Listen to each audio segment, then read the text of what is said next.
She walked away. She chose herself. Emma stood in front of the mirror, not just looking, seeing. Her own eyes met her reflection like two strangers meeting again for the first time. Slowly, a soft, calm smile spread across her lips. It wasn't forced. It wasn't for anyone else. It was real. She no longer saw the woman who cried herself to sleep. She no longer saw the heartbreak, the begging, the empty spaces in her life. She saw strength. She saw fire.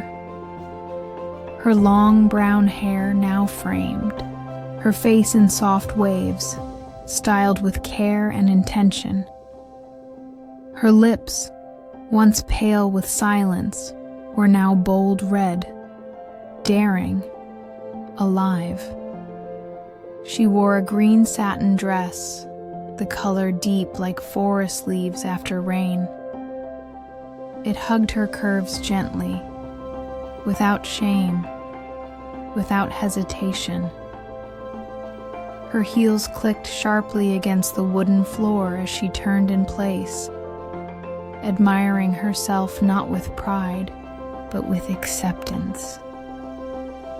"This is me now," she whispered, her voice steady, her heart steady. She believed it, and that changed everything. Outside, the night was waiting. The city lights blinked like stars fallen to earth. Emma stepped out with purpose.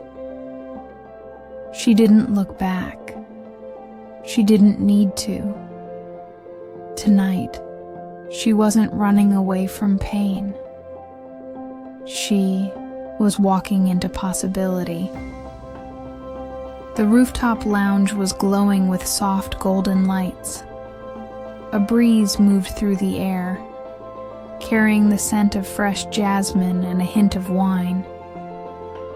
The sounds of light jazz floated, elegant and warm. Emma walked through. The crowd, not fast, not shy. Her dress moved with her body like water. People looked at her, but she didn't notice. She wasn't there to be seen. She was there to feel, to be.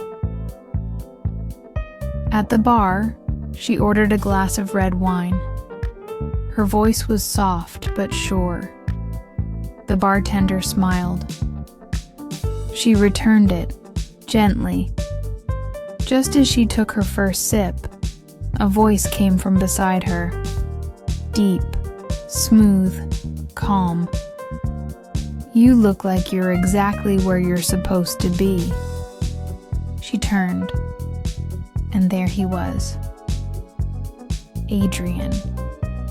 Broad shoulders, dark hair just messy enough to seem natural. His skin was olive-toned, his smile relaxed, confident without arrogance. And his eyes, deep, serious, almost unreadable, like the beginning of a storm or the quiet just before sunrise. Their eyes met and held. Emma didn't rush to speak. Neither did he. The silence was not awkward. It was full of something new. He sat beside her, not too close, just close enough. "I'm Adrian," he said. "Emma," she replied. That was all it took. The conversation began like water flowing down a hill. Easy, natural. He asked about her, not her job, not her past, but her dreams, her favorite music. The last time she danced just because. She laughed, truly laughed, It was a sound she had forgotten she could make. They moved to the dance floor without planning it. The jazz had turned slow, sensual. Soft trumpet notes filled the air. Emma placed her hands on Adrian's shoulders. His hands slid to her waist. They danced like they'd done it before, in another life. No rush, no pressure. Just two people feeling the rhythm of something more than music. In his arms, she didn't feel smaller. She felt stronger. Not because he made her strong, but because he saw her strength and held space for it. That was new. As they danced under the night sky, she looked up. The stars were quiet witnesses. Her heart didn't race like before. It didn't panic or question. It was calm, full, present. She wasn't falling. She was choosing. Choosing the moment, choosing herself. Later, as the night grew quiet again, Adrian leaned in close and whispered, "Stay." One word, one choice. Emma didn't rush. She closed her eyes, breathing him in, breathing herself in. She didn't feel empty. She didn't feel desperate. She felt ready. Ready for a new kind of love. One that began with her. She stayed. Their kiss was soft. Not hungry, not urgent. Just right. His hand cupped her face gently, like she was something fragile and powerful at the same time. And in that kiss, Emma didn't lose herself. She found more of who she really was. A woman who had walked away, not from someone else, but toward herself. As dawn began to paint the sky in colors of soft gold and pale blue, Emma sat beside Adrian on the rooftop edge, her head on his shoulder. The city below was waking up. So was she. Her eyes closed, her lips curved into a smile.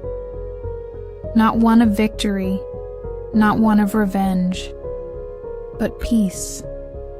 A beginning, a new chapter.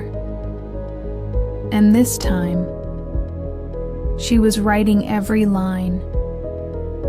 Did this story touch your heart? Did you feel every moment with Emma? From the silence to the fire? If she walked away made you think, feel, or maybe even cry just a little, then now is the perfect time to show your love. Tell us in the comments, which episode was your favorite? When did you start to feel connected to Emma's journey? And have you ever had to walk away from someone to find yourself? Your story matters too. So share it. Let's build a community of strength, healing, and beautiful new beginnings. And if you haven't already, hit that like button. It helps us reach more hearts. Subscribe so you never miss a new emotional story. Share this series with a friend who needs to hear it. Maybe she's still in her chapter 1, and this might be the story that helps her turn the page. Because sometimes, the most powerful thing a woman can do is walk away and write her own story